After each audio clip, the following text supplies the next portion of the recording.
From Barangaroo Studios, the ausbiz COB is the key stuff you need to know about the day in business and finance. Hi there, welcome to the COB. I'm Nadine Blaney, and it is a great day to be with you here on this Thursday afternoon. Why? Well, because we've got the market, pushing higher, up by more than 1% now. So really positive session, and in fact, not going to over egg it, but creeping up toward that record high.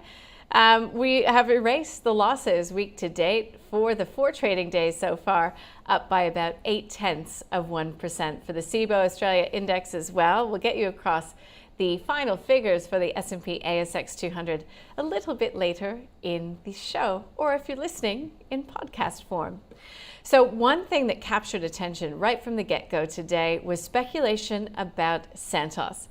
I won't go into all the detail, it is the stock of the day, but safe to say 2 Middle Eastern entities reportedly, according to a Bloomberg report, which is basing its talk on insider knowledge, they are looking to make a bid for Santos. We know that the Woodside-Santos merger fell apart earlier this year. Santos is looking to unlock value for its shareholders. So Santos, for its part, saying it's not commenting today, but it certainly did push the share price higher, although coming off the boil a bit. Speaking of boiling hot, well, commodities looking really nice today, helping to drive this market higher. And we are continuing to see iron ore prices rising in the Asian session, those Dalian iron ore futures. And we've got the UK election is upon us. We have bookmakers, and they always talk about this in the UK, betting that there will be an absolute sweep. Even some conservative politicians are saying they're going to be hammered. Of course, we're also seeing the rise of the Reform Party, which is a far-right entity. And the Britons are going to the polls, and we'll know what the outcome is, I dare say, quite soon. Okay, let's get to some of the sectors that outperformed, hopefully not underperformed, because I'm pretty sure that all of the sectors closed well into positive territory today. So look at the gains that we're seeing there for the likes of BHP, for Rio Tinto, Fortescue, South 32, you name it, looking really strong. I did lie. The utilities were negative. So going into more riskier segments than that. And moving on from the miners, we've got the REITs looking good. Goodman Group up by 2.5%. Bit of news though in the space I'll take you through in just a moment. Energy, as I mentioned, Santos looks like it'll be finishing the day about 4.3% higher, or at around $8 per share. And Woodside Energy, speaking with many folk lately who are seeing value in Woodside, it's up by 0.75% right now to $29.23. Well, we have had news, not a listed company, but Amazon is partnering with the Australian government to build a high-security data center for the nation. So it is a so-called top-secret intelligence system to improve the Australian Defence Force's war-fighting capacity, and is set to improve the nation's cyber capabilities and deepen security cooperation with the United States. So it's a co-investment. The government's investing at least $2 billion over the next decade, which is expected to deliver up to 2,000 Australian jobs. So looking ahead to the US session, we did see NVIDIA higher last night. It was a record finish for the S&P 500 and the NASDAQ as well. Okay, let's get across some of the other corporate news out there. And Magellan, top of the leaderboard, or just about there. 19 million in performance fees for June. Insto inflows, some retail outflows, I think $200 million. But market liking what they heard. Stockland and it's got a joint venture with Supply Australia.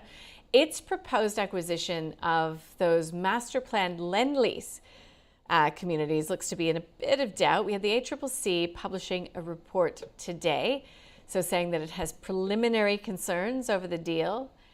So I guess it's on, clearly it's the ACCC, it's on competition concerns. Come on, Nadine. That's been a long day. There you go. So that's the story with Lend-Lease today, because it's divesting its overseas assets, and it's had a few good days on market. Capricorn Metals is looking pretty good. It's updated on its gold production. We've also heard from Airtasker. So I spoke with Airtasker just last week They had done a deal with Media. They do these contra deals, and it is to basically increase their visibility. And it's done a similar deal with ARN. So it's looking to scale its brand awareness, turbocharge growth in the, using its ties in the media. All right, I'll get you across our guest's view from the call on Santos in just a tick. I'd like to get a wrap of the day with Jimmy Jang from Macro Capital. Welcome to the COB, Jimmy. I hope you're well. This market's looking pretty healthy. Yes, Nadine, great day for the market today. So we obviously seen the potential rate cut obviously keep on lingering in the background for the investors to factor in towards the end of the year. And also the Australian dollar jumped about 6-month high with obviously commodities rallied after that string of softer than expected economic data in the US. Again, indicating the Fed is probably ready to cut the rate by probably September is what the market is pricing in. So great day for us. And Nadine, as you mentioned, Santos is probably the highlight of the day. As you mentioned, the Bloomberg quietly reported that the Saudi Aramco and the Abu Dhabi National Oil Co had been separately starting the potential bid for Santos. So they're probably seeking to increase their gas investments overseas. So good day for us as well. Yeah. There wasn't a lot of big sort of headline corporate news other than that one. And of course, Santos is not commenting on the speculation about those two Middle Eastern entities. But you can't say that there's a lack of news out there, because with that softer than expected US data, commodity prices have rallied. And that has really put a lot of focus on the commodity plays and the gold miners as well. Where are you seeing opportunities in the miners? In the miners, there's obviously a great opportunity that we can see. For example, I think last time I came on board and ausbiz mentioned Santos is one of the great buy that we got in, which obviously good for you. With good, very good for us, not to say that we had that inside information lingering us 2 weeks ago, but, Santos is obviously a great buy, and Fortescue Metals Group is another great buy for us that I mentioned, with especially the hydrogen, push that they're doing in their division as well. But we are probably being a little bit getting defensive, Nadine, especially with the ASX 200 falling further behind its global peers, as that risk of another rate increase from the RBA threatens to derail a rebound in corporate earnings. So while the ASX 200 has obviously returned a solid 12.1%, including dividend for the last financial year, it significantly lagged returns of more than 20% for both global equities and the US share market over the same period. So with the hot inflation report that really emboldened bets that the RBA will probably resume raising interest rates this year at a time when other central banks, especially focus is the Fed, about to cut theirs as well. So as of yesterday, the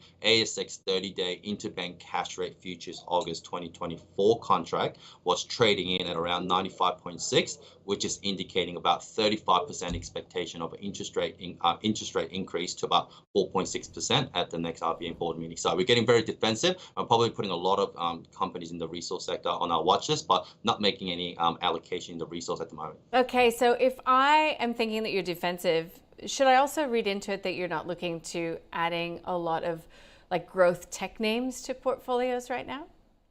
No, that doesn't mean we want to just sit on the sideline for the time being. I mentioned Ordinate is another great buy that we made a couple of weeks ago when I was here in ausbiz. So tech names like Ordinate and WiseTech that had a huge pullback is another great buying opportunity for us as well. But what we probably want to ensure is making sure that the sector allocation of our portfolio is well positioned to not be too volatile with what's about to happen.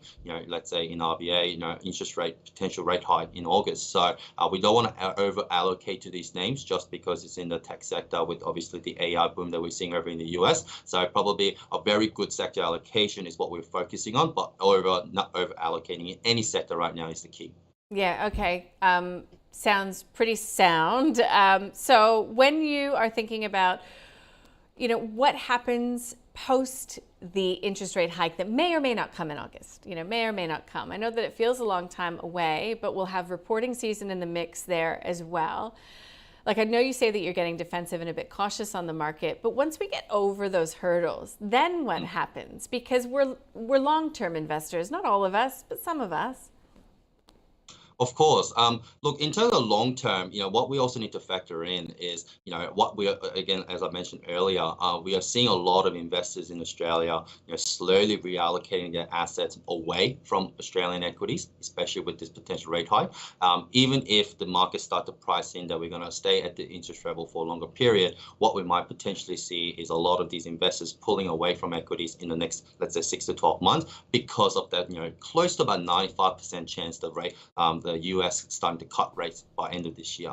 So even though the market might start price in that, after the rate hike, that's going to be ended before at least in the next 6 to 12 months, we might actually see a lot of these equities start to struggle to keep their investors or attract new investors with bond yields becoming so high. So that's why, as mentioned in the previous side, the private credit is becoming a lot more attractive investment for a lot of these investors. Most importantly, the US allocation is another thing that a lot of our clients in our own is considering as well. So that's why we're getting quite defensive, and probably in the short term, we want to get into some of a cyclical and defensive sectors for the time being, and start slowly monitoring how the market is adapting to the potential rate hike we might see in August. Okay, so what do you consider defensive? Are we talking telcos? Are we talking consumer staples? Where? Yeah, look, before I kind of get into it, I think it's also good to mention while I had this really bearish outlook in the market so far, but July has been a positive month in equity market in 13 of the past 15 years. And, that's largely due to the institutional money flowing into assets to kind of kick off that new financial year. So, obviously over the last couple of days, other than today, we started July down over the past couple of days, but it actually provides us with a great buying opportunity to get into the market. So we got Woolies. It's something that was on our watch list for a while, so we now decided to get into that position so far. Again, it's the fundamental basis from our perspective. It's Woolies and Coles own 65% of the market share in Australia and have a very strong brand. Obviously, Woolies brand has been temporarily impacted of late due to, in large part, to the PR mismanagement, as the CEO has dropped the ball on that front. But we view that as a short-term disruption, and which is likely to subside over the mid to long term. So consumer staples, we'll probably look at Woolies as a really good buying opportunity for us.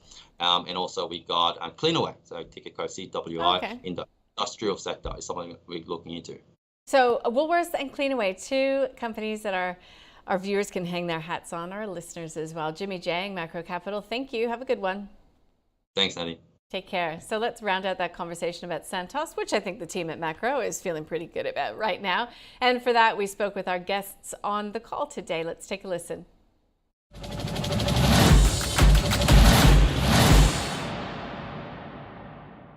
I think it's probably just around about fair value, I suppose, at the moment. So given that, if you're in it, do you hold on to it? If you're in it, you're holding on to it. Yep. And particularly, it's been very range bound for at least a couple of years. So I think that probably breaks the 52-week high or thereabouts. So if we can get some upward momentum in the stock, you might start to see some technical buying as well. So I don't know whether I'd necessarily buy it today up here, because it's buying the break of the range has been a massive mistake in this stock. And I believe a lot of institutional shareholders have been calling for some form of either breakup or spin out or transformation in Santos for a while now, given that it has traded at a discount, particularly, given that it has a really large and high quality exposure to obviously LNG and export terminals, and the main one being the PNG LNG project. So I know L1 Capital has been increasing their position, and they've been a pretty loud spokesman for potentially separating,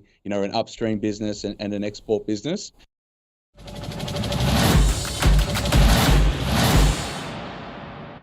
There you go. There's a lot of views on, Santos today. Let's get across some of these market leaders once again.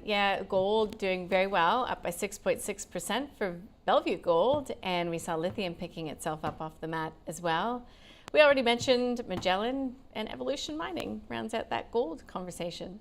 Some of the laggards, though, West African Resources, talked about that one. Pro Medicus, price target lifted by Citi, but I think their price target is $95, and it was the best performer, as we just heard from Rachel Waterhouse from the Australian Shareholders Association for the financial year. If you'd like to listen to that interview, you can do so on ausbiz.com.au. We have a whole heap of really great interviews from the day to day.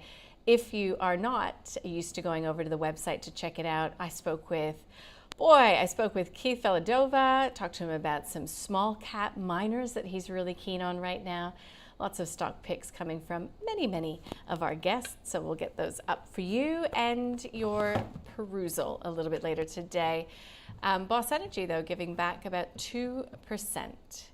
In the small to mid-cap space, we've got eRoad. I spoke with the company last week. I didn't notice today them signing any new contracts, but that doesn't mean that there wasn't news that drove that share price higher. Apologies, can't be across everything. And I will name drop a little bit. I did do an interview today with the former RBA Governor, Philip Lowe, which we will be bringing to you tomorrow. He is the current chair of Future Generation, apologies. And so, good conversation with him. We'll bring that to you at 11 o'clock tomorrow morning. To answer my question, no news around eRoad. 4DS memory there is up by about 12%. Phoenix Resources came out, updated it on its Shine project, and it's up by 11% in the wake of that announcement. It's going to be pushing ahead with that investment decision. American Rare Earths lower, as well as Experience Co. down by 6%, and COSOL, which actually was named by Ord Minnet's David Lane as one of their picks in the small cap tech space, it's down by 5% today. So interesting. You can also find that interview online if you'd like to listen to some of the other picks from Ord Minnett in that space. So what you can do is go to our website and in the search function type in David Lane and it should pop up for you. So today, UK elections, voting, I think it's about 7 o'clock in the morning there. So voting not yet up and running, but it'll be an interesting one for us to watch unfold throughout the evening hours here. And then we'll have an answer by the time we get up tomorrow morning. We do get construction PMI, but I dare say that it will be overshadowed by all of the political goings on. But the FTSE and sterling pretty calm as the UK heads to the polls. We've got Independence Day in the United States. They call it 4th of July. Lots of parties, lots of fireworks, and as I discovered from my chart pack this morning, lots of wildfires started in the US around July the 4th. And there's a bond auction happening in a couple countries in Europe. Here tomorrow, it's a Friday, first of all, should be top of that list if you ask me. But we do get some data from China and we get German industrial production as well as the goods trade balance here in Australia. Okay, so we've got, the UK election looming large. We've got the S&P ASX 200 finishing the day up more than 1%, 1.2%, let's call it that, to 7,831, with the week-to-date gains now sitting at 0.8%. What else can I tell you? I did notice that Rio Tinto got a price target upgrade from one of the European or a British broking houses, so we'll be watching for what happens with commodities and also, of course, just how markets digest that record finish for the S&P 500 and the NASDAQ. Now, I know there won't be equities trade tomorrow, but still, there will be plenty to discuss with interest rates continuing to loom front of mind for global investors. That does it for the live stream here today and for the COB podcast. Thank you for listening. Thank you for watching. And please do go to our website and catch up with what you may have missed. We'll see you at 9:45 live tomorrow.